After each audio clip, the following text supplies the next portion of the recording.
Welcome to G3 media. ముందుగా headlines చూద్దాం.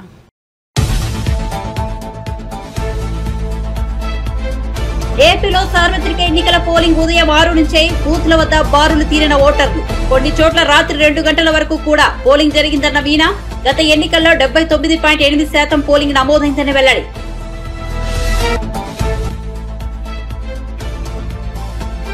India కూటమికి స్పష్టమైన మెజార్టీ వచ్చే పరిస్థితి లేదన్న కేటీఆర్. కాంగ్రెస్ 5 నెలలు టైంపాస్ గా ప్రభుత్వాన్ని నడిపిందని విమర్శలు. ఎప్పుడైనా తెలంగాణ ప్రయోజనాలకు బీఆర్ఎస్ శ్రీరామరక్ష అన్న కేటీఆర్.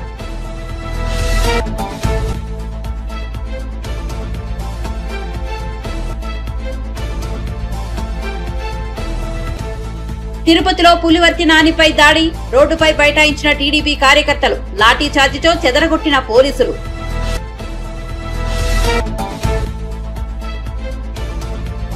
వారణాసిలో నేడు నామినేషన్ దాఖలు చేసిన ప్రధాని మోదీ. నామినేషన్ కార్యక్రమానికి చంద్రబాబు పవన్లకు ఆహ్వానం.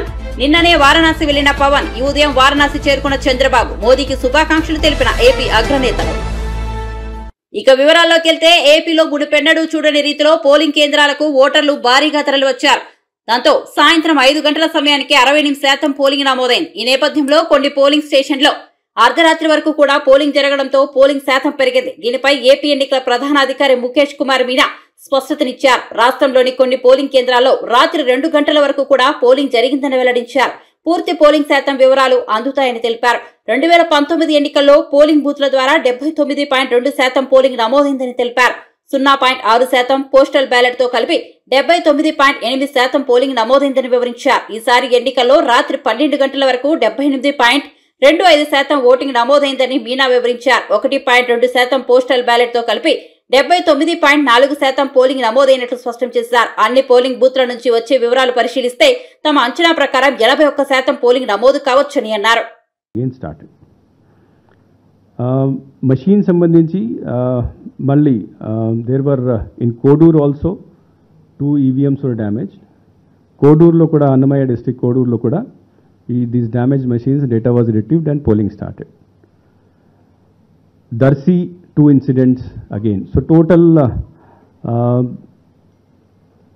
8 plus 2 plus 1. So 11 incidents లో machine damage చేయడం జరిగింది. 11 incidents లోనే మనం రిట్రీవ్ చేసేసి అక్కడ లా అండ్ ఆర్డర్ ఇష్యూని మళ్ళీ కరెక్ట్ చేసేసి అక్కడ పోలింగ్ స్టార్ట్ చేయడం జరిగింది.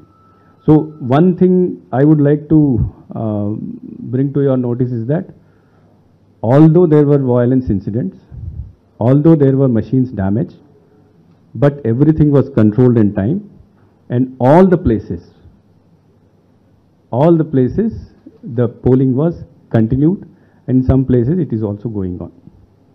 Because of violence there was no incident, and I would say there is no incident wherein we would be needing any repolling in any place. Now, we had said that we had given that mantra of no violence and no repoll. Violence did happen, and we were expecting in few places. Beyond that places, it never, nowhere it happened. Small incidents were there. But in this violence, there was no death. Injuries were there, simple injuries were there. And then it were controlled in a time which is required to be done so that the polling can be continued. This is one thing which with a lot of exercise last 2-3 months చేసిన తర్వాత we were able to achieve. Now apart from Palnadu district, there were some incidents in Anantapur also, and one incident in Tenali also which was highlighted today. Anantapur also, it happened outside the polling station. It didn't happen inside the polling station between 2 groups. Those 2 groups, both the leaders and their supporters were house arrested, and they were after that the peaceful situation was restored. Tenali also, there was an unfortunate incident in which there was scuffle between a leader and a voter. In that situation also, police has taken immediate steps. Both the leader was again house detained, so that he cannot create any problem further, and case was booked. In all these incident cases, these dozen incident in Macherla and Palnadu area, Pungnur incident, Tenali incident, all these incidents, immediate action was taken by the police, and people, the concerned people are either arrested or detained, and necessary further action was taken. Now regarding polling, morning when we started polling, it was 9.2% which was recorded in the first round, and morning 9 o'clock.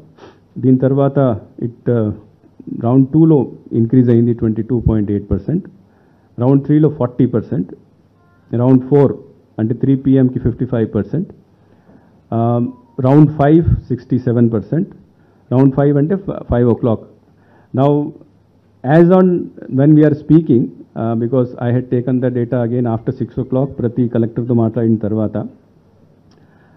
వాళ్ళు ఇచ్చిన data ప్రకారం ఇప్పుడు కూడా కొంతమంది voters queue లైన్లో ఉన్నారు. సుమారుగా 3,500 polling స్టేషన్స్లో 6 o'clock తర్వాత కూడా పోలింగ్ నడుస్తూ ఉంది. దాంట్లో 100 నుంచి మ్యాక్సిమం దాంట్లో 90% దాంట్లో 100 నుంచి 200 మంది ఉన్నారు. So that will complete by 8:30 వరకు కంప్లీట్ అయిపోతుంది. కొన్ని పోలింగ్ స్టేషన్స్లో where there was some disturbance. భారత ప్రధాని నరేంద్ర మోదీ వరుసగా మూడోసారి ప్రధాని అయ్యేందుకు ఉరకలేస్తున్నారు. ఆయన ఉత్తరప్రదేశ్లోని వారణాసి లోక్సభ స్థానానికి నామినేషన్ వేశారు. ప్రధాని మోదీ నామినేషన్ కార్యక్రమంలో ఎన్డీఏ కూటమి భాగస్వాములు టీడీపీ అధినేత చంద్రబాబు, జనసేనాని పవన్ కళ్యాణ్ కూడా పాల్గొన్నారు. ఈ సందర్భంగా మోదీ ఏపీలో నిన్నటి పోలింగ్ ట్రెండ్ను దృష్టిలో ఉంచుకుని చంద్రబాబు, పవన్లతో ఉత్సాహంగా మాట్లాడారు. వారిని అభినందించారు. ఈ సందర్భంగా ప్రధాని మోదీకి చంద్రబాబు, పవన్ కూడా బెస్ట్ విషెస్ తెలిపారు.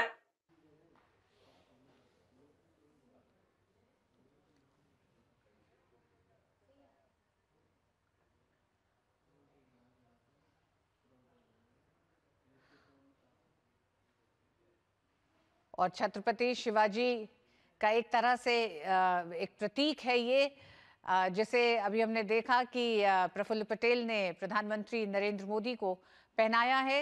तमाम एनडीए के घटक दलों के नेता आज नामांकन प्रक्रिया में शामिल हुए हैं। प्रधानमंत्री के साथ ये सब वाराणसी में मौजूद हैं और ये दृश्य आप देख रहे हैं। घटक दलों के सभी नेता, चिराग पासवान से लेकर प्रफुल्ल पटेल और तमाम अन्य नेता यहाँ पर मौजूद हैं।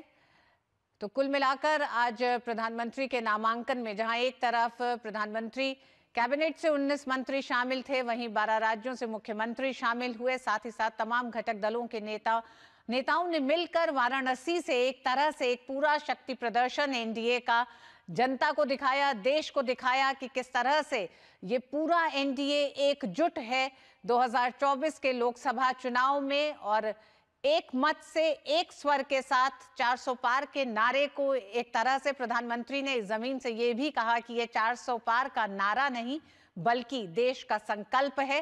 और एनडीए के घटक दलों ने उस संकल्प को पूरा करने की अपनी ताकत एक बार फिर देश की जनता को वाराणसी से दिखाई, जब प्रधानमंत्री अपना नामांकन दाखिल कर रहे हैं। లోక్సభ ఎన్నికల నేపథ్యంలో Congress party Medigadda, శ్వేతపత్రాలు, phone tapping వంటి అంశాలు తీసుకుని ప్రజల దృష్టిని మరల్చే ప్రయత్నం చేసిందని బీఆర్ఎస్ వర్కింగ్ ప్రెసిడెంట్ కేటీఆర్ అన్నారు. రాజన్న సిరిసిల్ల జిల్లా కేంద్రంలో ఆయన మీడియా సమావేశంలో మాట్లాడుతూ పార్లమెంట్ ఎన్నికల తర్వాత ఈ దేశంలో ప్రాంతీయ పార్టీలే హవా కొనసాగించబోతున్నాయన్నారు. ఇండియా ఎన్డీఏ కూటమిలకు స్పష్టమైన మెజార్టీ వచ్చే పరిస్థితి లేదన్నారు. ఎన్డీఏ కూటమిలో లేని పార్టీలు బీఆర్ఎస్, వైఎస్ఆర్సీపీ, బీజు జనతాదళ్ వంటి ప్రాంతీయ శక్తులే కేంద్రంలో నిర్ణయాత్మక పాత్ర పోషిస్తాయన్నారు. కాంగ్రెస్ 5 నెలల టైంపాస్ గా ప్రభుత్వాన్ని నడిపిందన్నారు. ప్రజల సమస్యల పట్ల అవగాహన లేకుండా అన్ని చిల్లర మల్లరప అంశాలు తీసుకుని రాజకీయాలు చేసిందని విమర్శించారు. పార్లమెంట్ ఎన్నికల్లో గులాబీ సైనికులు అద్భుతమైన పోరాట పటిమ ప్రదర్శించారన్నారు. లోక్సభ ఎన్నికల్లో మంచి ఫలితాలు సాధించబోతున్నాయని, తెలంగాణ ప్రజల ఆశీర్వాదంతో బీఆర్ఎస్ అత్యధిక స్థానాల్లో పోలీసులు భయపెట్టే ప్రయత్నం చేసినా ఎక్కడికక్కడ చాలా చురుగ్గా పార్టీ యొక్క ఆలోచనను, బీఆర్ఎస్ పార్టీ గెలవాల్సిన ఆవశ్యకతను వివరించి చెప్పినందుకు సోషల్ మీడియాలో కూడా పనిచేసిన మా నాయకులు, కార్యకర్తలు, సైనికులు అందరికీ పేరు పేరున నమస్కారం.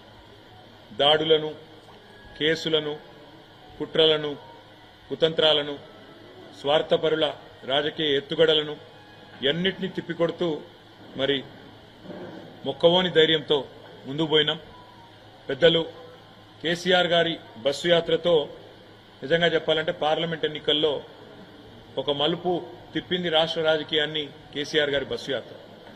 17 రోజుల బస్సు యాత్రతో 2 జాతీయ పార్టీలు కూడా దిగిరాక తప్పని పరిస్థితి. 2 జాతీయ పార్టీల నాయకత్వాలు కూడా తెలంగాణ చుట్టూ గింగిరాలు కొట్టక తప్పని పరిస్థితి కేసీఆర్ గారి బస్సు యాత్ర కల్పించింది. ఏ జిల్లాకి పోయినా ఏ నియోజకవర్గానికి పోయినా ఏ పట్టణానికి పోయినా బ్రహ్మరథం పట్టినారు ప్రజలు. ముఖ్యంగా రాష్ట్రంలోని ప్రతి పాయింట్లో ఎక్కడెక్కడైతే కేసీఆర్ గారు కాలు పెట్టారో దాదాపు 30 చోట్ల ప్రతి చోట కూడా మరి ఈ బస్సు యాత్రని రోడ్ షోలను కూడా విజయవంతం చేసిన మా పార్టీ నాయకత్వానికి కూడా హృదయపూర్వకంగా ధన్యవాదాలు. ఆదిలాబాద్ నుంచి అలంపూర్ దాకా ఇవాళ గులాబీ సైన్యంలో గుండెల నిండా కూడా ఆత్మవిశ్వాసం కనబడతా ఉంది. తప్పకుండా 2 జాతీయ పార్టీలకు కూడా ముచ్చెమటలు పట్టించినాం. మొత్తం క్యాడర్ నుంచి లీడర్ల దాకా అందరిలో కూడా స్పష్టమైన ఒక విశ్వాసం, స్పష్టమైన ఒక నమ్మకం. పార్టీ 10 కాలాల పాటు చల్లగా ఉంటుందనే ఒక ధైర్యం, ప్రజల నుంచి వచ్చిన ఆదరణ చూసిన తర్వాత ఒక పూర్తి స్థాయి స్థైర్యం ఏదైతే పెరిగిందో, ముఖ్యంగా కేసీఆర్ గారి పోరుబాటకు జనం నుంచి వచ్చిన స్పందన చూసిన తర్వాత బ్రహ్మాండంగా మరి కార్యకర్తల్లో గొప్ప ఉత్సాహం, కొత్త జోష్ కూడా వచ్చింది. వాళ్ళ రాష్ట్రంలోనేమో ఇక్కడ కాంగ్రెస్ ప్రభుత్వం మేము చేసిన పనులన్నింటినీ కూడా తిరగదోడి కొత్త జిల్లాలు రద్దు చేయాలని, అదేవిధంగా కేసీఆర్ ఆనవాళ్లు లేకుండా చేయాలని ఒక చిల్లర ప్రయత్నం ఏదైతే చేస్తున్నదో ఇది కూడా రాష్ట్ర ప్రజల్లో ఒక విముఖతను, ఒక రకమైన మరి ప్రభుత్వం పట్ల వ్యతిరేకతను పెంచిందని చెప్పి కూడా మేము అనుకుంటా ఉన్నాం. అదేవిధంగా 6 గ్యారంటీలు 100 రోజుల్లో అమలు చేస్తామని చెప్పి మొత్తంగా 420 హామీలు ఇచ్చి ఇవాళ వాటిని తుంగలో తొక్కిన వైనం మీద కూడా కాంగ్రెస్ పార్టీ మీద ప్రజల్లో తీవ్రమైన వ్యతిరేకత కనబడింది. మేము ఎక్కడెక్కడైతే తిరిగినామో చాలా స్పష్టంగా, ముఖ్యంగా గ్రామీణ ప్రాంతాల్లో రైతు భరోసా అని చెప్పి మోసం చేసినందుకు, రైతు బంధునే మొత్తంగా వేయనందుకు, కరెంటు విషయంలో తీవ్రమైన నష్టం చేసినందుకు, క్వింటాల్కు 500 బోనస్ ఇస్తామని చెప్పి బోగస్ మాటలు చెప్పి మోసం చేసినందుకు ఇవాళ రైతులు బగ్గున మండుతా ఉన్నారు. తప్పకుండా ఆ వ్యతిరేకత అనేది ఓట్ల రూపంలో కనబడుతుంది గ్రామీణ ప్రాంతాల్లో అని చెప్పి మేము అనుకుంటా ఉన్నాం. రుణమాఫీ కూడా ముఖ్యమంత్రి గారు స్వయంగా తారీఖులు చెప్పి మళ్లీ మాట మార్చిన విధానం, తేదీలు మార్చిన విధానం, దేవుళ్ల మీద ఎన్ని ఓట్లేసినా ఒక నమ్మలేని పరిస్థితిని కాంగ్రెస్ పార్టీ పట్ల తీసుకొచ్చిన మాట కూడా వాస్తవం. రైతాంగం అంతా ఒకటే అనుకున్నారు, కేసీఆర్ ఉన్నప్పుడే బాగుండే. అందుకే ఈ ఎన్నికల్లో తిరుపతి పద్మావతి మహిళా యూనివర్సిటీ వద్ద చంద్రగిరి టీడీపీ అభ్యర్థి పులివర్తి నానిపై దాడి జరగడం తెలిసిందే. ఈ దాడిని నిరసిస్తూ టీడీపీ శ్రేణులు పద్మావతి వర్సిటీ రోడ్డుపై బైఠాయించాయి. వైసీపీకి వ్యతిరేకంగా నినాదాలు చేస్తూ పులివర్తి నాని అనుచరులు నిరసన తెలిపారు. ఈ నేపథ్యంలో పోలీసులు రంగప్రవేశం చేసి నిరసనకారులపై లాఠీచార్జీ చేసి వారిని అక్కడి నుంచి చెదరగొట్టారు. సమీపంలోని అపార్ట్మెంట్లోకి వెళ్తున్న వ్యక్తులపైన పోలీసులు లాఠీలు చూపించారు. తొలుత సాధారణ పోలీసులు రాగా వారితో టీడీపీ నేతలకు వాగ్వాదం జరిగింది. తమకు న్యాయం చేయాలని టీడీపీ కార్యకర్తలు కోరారు. ఈ దశలో ప్రత్యేక బలగాలు రంగప్రవేశం చేసి టీడీపీ కార్యకర్తలపై లాఠీలతో విరుచుకుపడ్డాయి.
ఏపీలో పోలింగ్ పై సీఎం జగన్ సోషల్ మీడియా ద్వారా స్పందించారు. జరిగిన ఎన్నికల్లో మండుటెండను సైతం లెక్క చేయకుండా తనకు ఆశీస్సులు అందించేందుకు సునామీలా తరలి వచ్చారని పేర్కొన్నారు.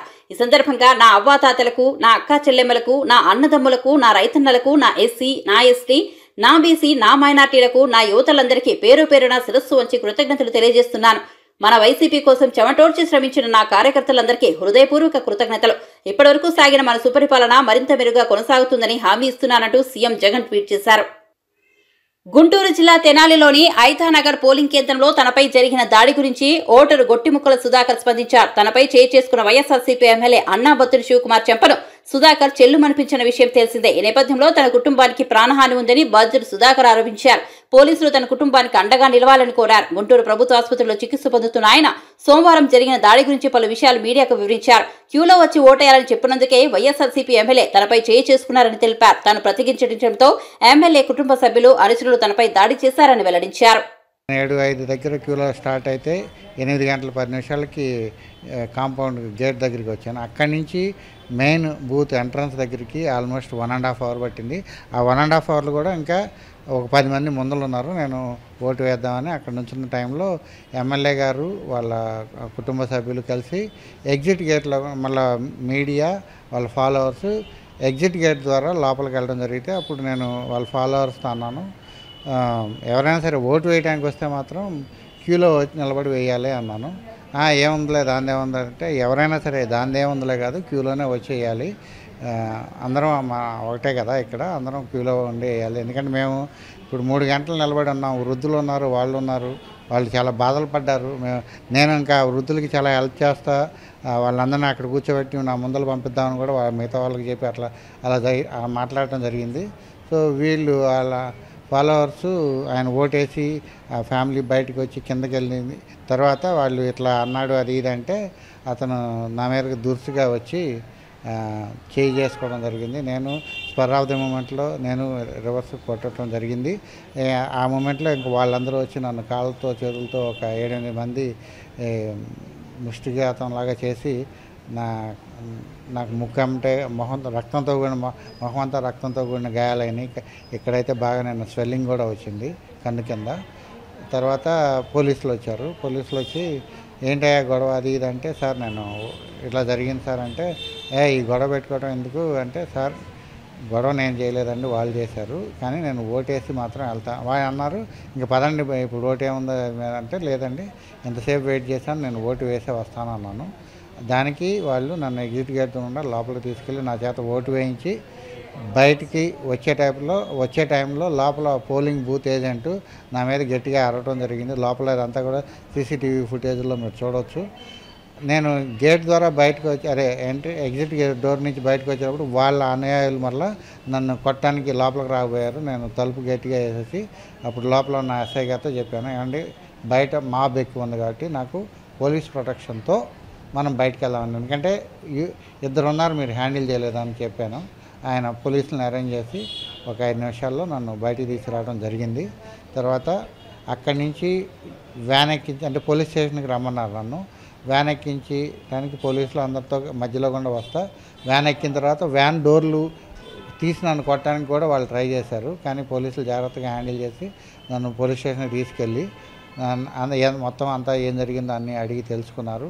నా దగ్గర కంప్లైంట్ కూడా రాయమన్నారు. నా చేతులతోనే రాసి ఇచ్చాను. ఇచ్చిన తర్వాత ఒక 3-3:30 గంటలు నన్ను పోలీస్ స్టేషన్లో. జనసేన పార్టీ అధినేత పవన్ కళ్యాణ్ వారణాసిలో ప్రధాని నరేంద్ర మోదీ నామినేషన్ కార్యక్రమానికి హాజరయ్యారు. ఈ సందర్భంగా ఆయన జాతీయ మీడియాతో మాట్లాడుతూ ఏపీలో ఎన్డీఏ కూటమి క్లీన్ స్వీప్ చేస్తుందని ధీమా వ్యక్తం చేశారు. ఎన్డీఏ భాగస్వామిగా ఉండటం అదృష్టంగా భావిస్తున్నానని తెలిపారు. వ్యక్తిగతంగా తాను మోదీని ఎంతో అభిమానిస్తానని, ఆయనంటే తనకు అపారమైన గౌరవం ఉందని పవన్ పేర్కొన్నారు. ప్రధాని మోదీతో తమ బంధం కొనసాగుతుందని, మరింత బలోపేతం అవుతుందని అన్నారు. 2014లోనూ తాము కూటమిగా నిలబడ్డామని, ప్రధాని మోదీ 3వ సారి కూడా ప్రధానమంత్రి కావడం ఖాయమని అభిప్రాయపడ్డారు.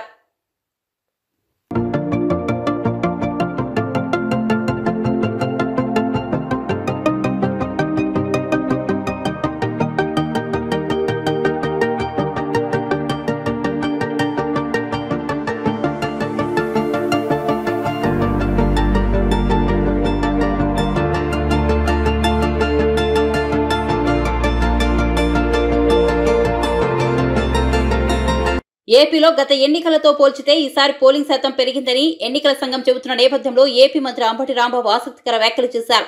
ఏపీలో పోలింగ్ జరగా ఓటర్లు వెల్లువల పోలింగ్ కేంద్రాలకు తరలి రావడాన్ని ఆయన పాజిటివ్ ఓటుగా అభివర్ణించారు. వారంతా సీఎం జగన్ కోసం తాపత్రయపడి ఓటు వేశారని వెల్లడించారు. గతంలో ఓట్ల శాతం పెరిగితే అది ప్రభుత్వ వ్యతిరేక ఓటు అని భావించేవాళ్ళమని, కానీ ఈసారి సీఎం జగన్ ను మళ్లీ గెలిపించేందుకు మహిళలే భారీగా ముందుకొచ్చారని, 70% మంది మహిళలు ఫ్యాన్ గుర్తుకే ఓటేశారని వివరించారు. మహిళలు ఎక్కువగా ఉన్నారు.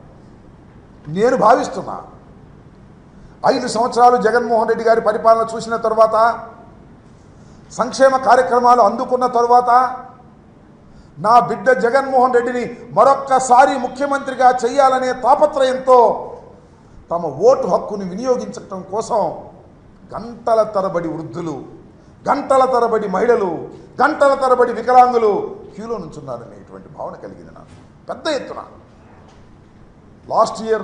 లాస్ట్ ఎన్నికల్లో జరిగినటువంటి పర్సంటేజ్ సుమారుగా 79-80% ఉంది. ఈసారి కూడా ఆ మాత్రానికి తగ్గకోకుండా కాస్తో కోస్తో ఎక్కువయ్యే పరిస్థితులే కనిపిస్తున్నాయి. అంతే, వివరాలు ఇంకా రాలేదు కాబట్టి, ఎందుకంటే రాత్రి 10-11 కూడా కొన్ని చోట్ల పోలింగ్ జరిగింది కాబట్టి ఇంకా కరెక్ట్ ఫిగర్స్ ఇంకా రాలేదు కాబట్టి నేను ఊహాతీతంగా చెప్తున్నా. పోయినసారి కన్నా ఏదన్నా 1% పెరగొచ్చు, 1% తగ్గొచ్చు తప్ప పోయినసారి లాగానే అంత పెద్ద ఎత్తున ఓటర్లు తమ హక్కుని వినియోగించుకున్నారు. ఇది చాలామంది అనుకోవచ్చు. పూర్వం మాకు కూడా, నేను కాంగ్రెస్ పార్టీలో ఉన్నప్పుడు చాలాసార్లు పోటీ చేసినప్పుడు ప్రభుత్వ వ్యతిరేకత ఉంటే ఎక్కువ పర్సెంటేజ్ ఓటు అవుతుంది అనేటువంటి భావన ఉన్నది. ఇవాళ నేను మనవి చేస్తున్నా, పోయినసారి కన్నా ఎక్కువ అయితే అది పాజిటివ్ ఓటు. పాజిటివ్గా జగన్మోహన్ రెడ్డి గారిని తిరిగి మళ్ళీ అధికారంలోకి తీసుకురావాలి, మా సంక్షేమ కార్యక్రమాలను అమలు చేసుకోవాలి, సుఖవంతంగా బతకాలి అనేటువంటి భావనతో బడుగు బలహీన వర్గాలు, మైనారిటీసు, ఎస్సీలు, బీసీలు, సంక్షేమాన్ని అందుకున్నటువంటి అనేక మంది ఓటర్లు వచ్చి తమ బాధ్యతను నిర్వహించుకొని మళ్ళా తిరిగి జగన్మోహన్ రెడ్డి గారిని ముఖ్యమంత్రిగా చూడాలనేటువంటి తాపత్రయం వారి ముఖాల్లో నిన్నే కాదు కనిపించింది. నేను క్యూలో నుంచినప్పుడు కనిపించడమే కాదు, ప్రచారానికి వెళ్ళినప్పుడు కూడా కనిపించింది. నేను చూసా, 89లో మొదటిసారి పోటీ చేశా, ఆ తర్వాత 2 సార్లు మినహా ఇది 6వసారి పోటీ చేస్తున్నా. అన్ని ఎన్నికలు చాలా సన్నిహితంగా చూసా, పోటీ చేయని ఎన్నికలు కూడా. మొదటిసారి ఈసారి మాత్రమే ప్రతి గ్రామంలోనూ మహిళలు జెండాలు పట్టుకొని, కొన్ని గ్రామాల్లో అయితే ఆశ్చర్యం, పురుషుల కన్నా మహిళలే నా ప్రచారంలో పాల్గొన్నారు. వ్యాన్ వెళ్తుంటే నా వ్యాన్ ముందు మహిళలు వైఎస్ఆర్ కాంగ్రెస్ పార్టీ జెండాలు పట్టుకొని జై జగన్ అంటూ నినదిస్తూ ఉరుకులు వేశారు, పరుగులు తీశారు. అందరూ మహిళలు. ఇదంతా మహిళల్లో ఉన్న సంకేతం. నేను ఒకటే మనవి చేస్తున్నా, మహిళలు పెద్ద ఎత్తున 70% ఆఫ్ మహిళలు ఏ కులమైనా ఏ మతమైనా జగన్మోహన్ రెడ్డి గారికి ఓటు వేశారని నేను విశ్వసిస్తున్నా. ఎందుకో తెలుసా, జగన్మోహన్ రెడ్డి గారు మహిళలకు సాధికారత కల్పించాడు. అమ్మఒడి మహిళలకు ఇచ్చాడు, డోక్రా మహిళల రుణమాఫీ మహిళలకు ఇచ్చాడు, ఇళ్ల పట్ట మహిళలకు ఇచ్చాడు. ఇట్లా ఏది చేసినా మహిళల ఖాతాల్లోకి చేసినటువంటి వ్యక్తి జగన్మోహన్ రెడ్డి గారు. అంటే మహిళలు ఒక ఆర్థిక స్వావలంబన కోసం, ఒక సాధికారత సాధించడం కోసం జగన్మోహన్ రెడ్డి గారు కృషి చేశారు. వారికి ఆ విధంగా సహాయం చేశాడు. కాబట్టి మా జగన్మోహన్ రెడ్డి గారికి మేము సహాయం చేయాలి, మళ్ళీ అధికారంలోకి తీసుకురావాలి అనేటువంటి ఉద్దేశంతో మహిళలు పెద్ద ఎత్తున, చరిత్రలో ఎప్పుడూ లేని విధంగా మహిళలు జెండాలు పట్టుకొని వచ్చారు, వేలు మీద ముద్ర వేయించుకున్నారు, ఓటు ఫ్యాను గుర్తుకు వేసి వెళ్ళారు అని నేను పూర్తిగా విశ్వసిస్తున్నా. అది నా మనసుకు తట్టింది ప్రతి చోటకి వెళ్ళినప్పుడు అని మనవి చేస్తున్నా. అంత పెద్ద ఎత్తున కానీ విని ఎరుగని రీతిలో ఒక ప్రభుత్వ పాజిటివ్ ఓటు ఇంత పెద్ద ఎత్తున ఉండటం అనేది చరిత్రలో చాలా. ప్రజాస్వామిక విలువలకు మచ్చ కలిగించే హింసాత్మక చర్యలు ఆంధ్రప్రదేశ్లో జరగడం దురదృష్టకరమని సిటిజన్ ఫర్ డెమోక్రసీ ఫోరం కార్యదర్శి నిమ్మగడ్డ రమేష్ కుమార్ అన్నారు. ఓటు హక్కు వినియోగించుకునేందుకు బెంగళూరు నుంచి వచ్చిన తెనాలికి చెందిన గొట్టిముక్కుల సుధాకర్ పై వైఎస్ఆర్సీపీ అభ్యర్థి చేసుకోవడం బాధాకరమని వ్యాఖ్యానించారు. గుంటూరు జీజీహెచ్లో చికిత్స పొందుతున్న బాధితుడిని ఆయన పరామర్శించారు. భయపడకుండా సుధాకర్ ప్రతిఘటించిన తీరు ప్రశంసనీయమన్నారు. నిన్న తెనాలిలో ఎన్నికల సందర్భంగా జరిగిన సంఘటన ఏదైతే ఉంటుందో రాష్ట్ర వ్యాప్తంగా తీవ్రమైన అలజడిని దిగ్భ్రాంతిని గురి చేసింది. గొట్టిముక్కల సుధాకర్ వారు కూడా ఎన్నికల్లో ఓటు వేయాలి అనే ఒక నిబద్ధతతో దృఢ సంకల్పంతో ఎక్కడో ఉన్నవారు స్వగ్రామమైన వేలాదికి మంది వచ్చారు ఆంధ్రప్రదేశ్. తెనాల్లో తన ఓటు హక్కు వినియోగించుకుంటున్న సందర్భంగా ఆదర్శవంతంగా వ్యవహరించారు. ఆయన క్యూ లైన్లో ఉండే వృద్ధులకి వాళ్ళకి అందుబాటులో ఉన్నారు, వాళ్ళకి సహాయం చేశారు, వాళ్ళకు తోడ్పాటుగా ఉన్నాడు.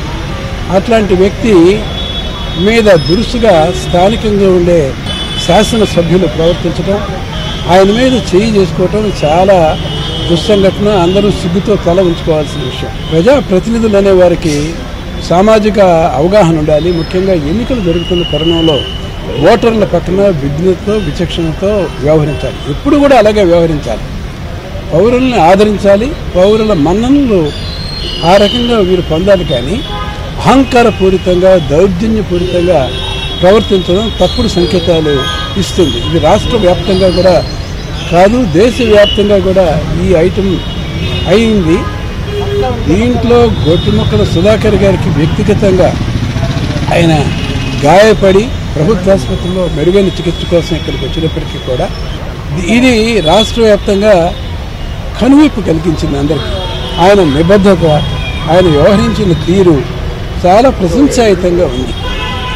ఒక వ్యక్తిని ఎవరైనా సరే అలా దుర్భాషలాడి చేయి చేసుకున్నప్పుడు మనం మౌనంగా సహిస్తూ ఉంటే అదే కరెక్ట్ అనే ధోరణిలో కాకుండా ఆయన తిరుగు జవాబుదారీ చెప్పిన తీరు, స్పందించిన తీరు చాలా ఆదర్శంగా ఉంది. సమాజం ఎటుపోతుందనే విషయం కూడా మనం కూడా ఆలోచించుకోవాలి. ఇప్పటికైనా ప్రజాప్రతినిధులు అనేవాళ్ళు హింసాయుతంగా లేకుండా స్వేచ్ఛగా ఎన్నికలు జరగడానికి కట్టుబడి ఉన్నట్లయితే ఆంధ్రప్రదేశ్లో జరిగిన దుస్సంఘటనలు, ముఖ్యంగా నరసరావుపేట, గురజాల, ఇంకా రాయలసీమల ప్రాంతంలో జరిగిన దుస్సంఘటనలు అవకాశమే లేదు. అయితే నేను వ్యవస్థ బాగానే పనిచేసిందని నమ్ముతున్నాను. బాగానే స్పందించారు. అందుచేత ఇంకా ఎక్కువ పెద్ద స్థాయిలో వైలెన్స్ అనేది జరగకుండా కొంతవరకైనా నిరోధించగలిగాం. అసలు పూర్తిగా కనుక హింస లేకుండా కనుక జరిగి ఉంటే ఇంకా ఆదర్శప్రాయంగా బాగా ఉండేది. అయితే సీఈఓ గారు మాత్రం ఎక్కడా కూడా తిరిగి రీపోలింగ్ అవసరం లేకుండానే ఈ ఎన్నికలు సజావుగానే జరిగింది అని చెప్పి సంతృప్తి వ్యక్తం చేశారు.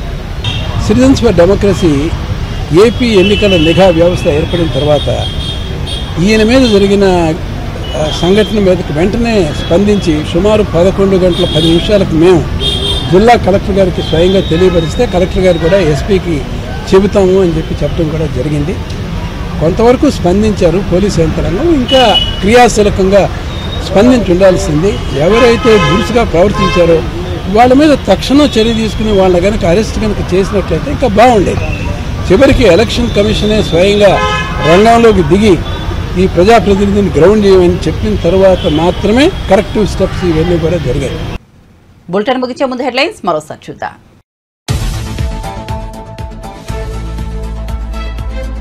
ఏపీలో సార్వత్రిక ఎన్నికల పోలింగ్ ఉదయం 6 నుంచే బూత్ల వద్ద బారులు తీరిన ఓటర్లు. కొన్ని చోట్ల రాత్రి 2 గంటల వరకు కూడా పోలింగ్ జరిగిందన్న వీణ. గత ఎన్నికల్లో 79.8% పోలింగ్ నమోదైందని వెల్లడి.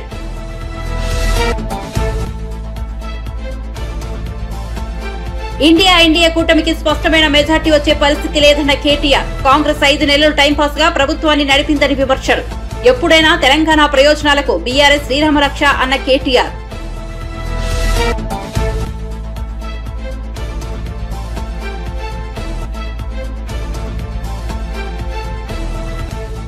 తిరుపతిలో పులివర్తి నానిపై దాడి. రోడ్డుపై బైఠాయించిన టీడీపీ కార్యకర్తలు. లాఠీ చార్జితో చెదరగొట్టిన పోలీసులు.